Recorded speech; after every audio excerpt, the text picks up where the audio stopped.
The history of animal testing goes back to the writings of the Greeks. Galen, a physician in 2nd century Rome, dissected pigs and goats, and he is known as the father of vivisection. Galen performed endless animal experiments and had a false hypothesis, declaring that animals possess the same physiology as humans. In the 1600s to the 1800s, one could learn basic things from animals, because all mammals have things in common like hearts, lungs, and livers.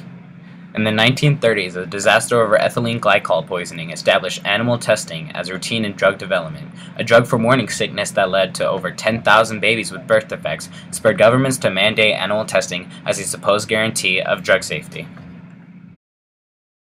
The FDA requires animal testing on all drugs that reach market shelves. The Animal Welfare Act is a federal law that was passed in 1966 and deals with the requirements for the humane treatment of non-human animals in laboratories and other settings.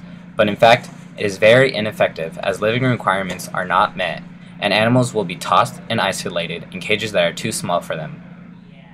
Administering anesthetics falls under this category as well.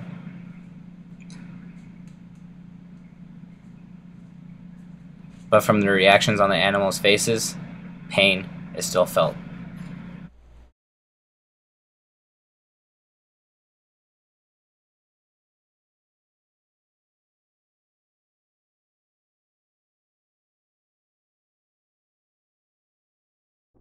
The problem now is that most people are completely unaware about what happens in animal experiments, so this practice just continues on.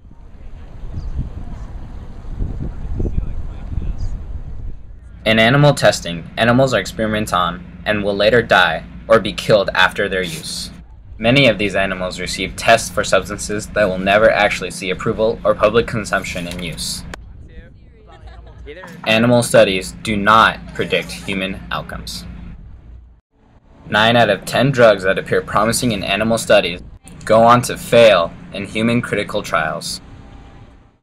A significant amount of time, money, and animal lives are wasted. Pfizer, a research-based pharmaceutical company, had reported in 2004 that it had wasted more than $2 billion over the past decade on drugs that failed in human advanced testing or in a few instances were forced off the market. Animal testing alternatives are more cost-efficient and do not have to deal with buying, feeding, and killing animals. The human cell line activation test is exposed to many different chemicals and is then repeated. These results have an accuracy of an average 85 to 90%, and then computer screening is also tested.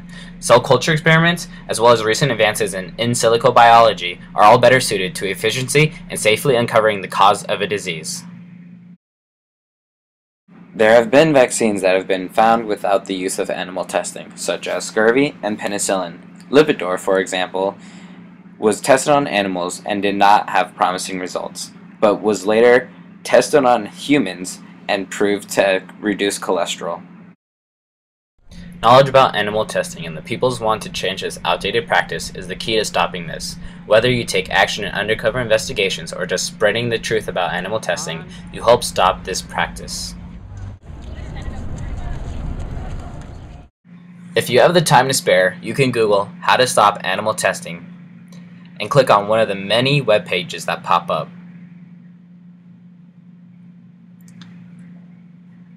This website, for example, asks people to sign petitions, donate to the cause, receive information, volunteer, and much more.